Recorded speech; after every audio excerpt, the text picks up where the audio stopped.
Vezi, am băgat între două, nu se aude. Am băgat între două, nu se aude. Între a treia sau de? Dintre a treia în sus. A treia, Între a treia se aude cel mai tare.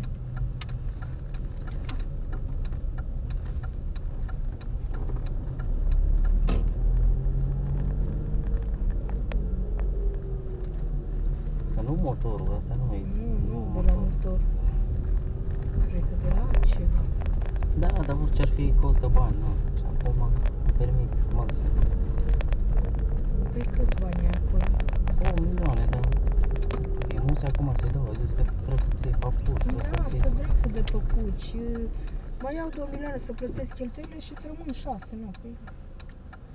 Acum nu sper că nevoie, nu că costă dacă atâta, Doamne, iartă-mă. Dacă e nevoie, știam să îi cer la moldoveanul împrumut, îți dai seama că doar... Știi ce zic? 6 milioane. Dar nu, vezi că nu ți-s banii de dacă, trebuie adunați cu tacâși pentru dinții aia și... Nu. Luna viitoare trebuie să faci asigurarea. Nu mai faci acum. Ce să zic? Intră a treia? Da, mă face. Face.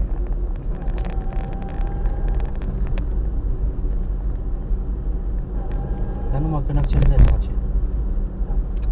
Și atunci ce? Nu știu. Dar e interesant că numai când accelerezi face. Nu, păi să-ți dai seama cam ce face, cum face, ca să zici când mergi. Nu, acum nu mai scârți între 3, scârți între 4.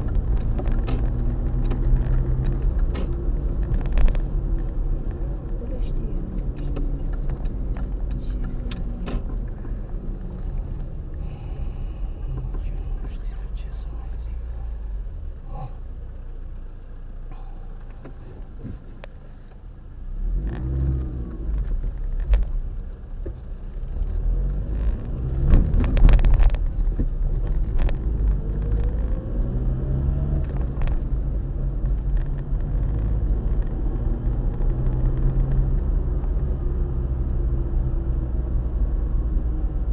Nu știu, mă duc cu ea. Doamne ajută să nu fie ceva greu.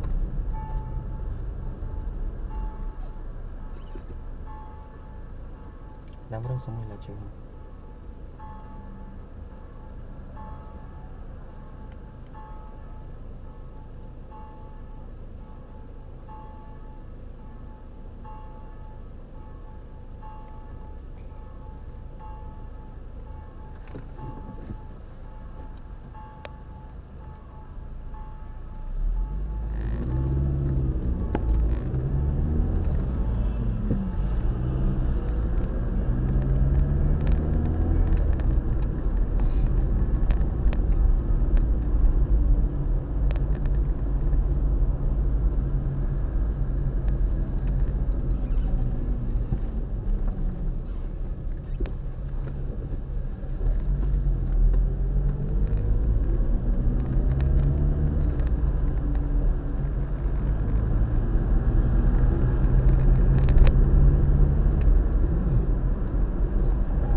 temperatura la apă, interesant.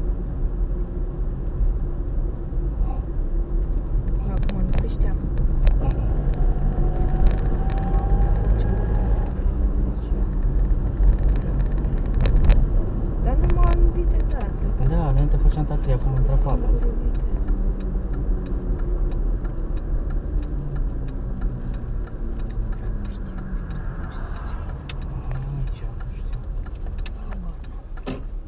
Mă duc mâine cu ea și văd ce-i de făcut.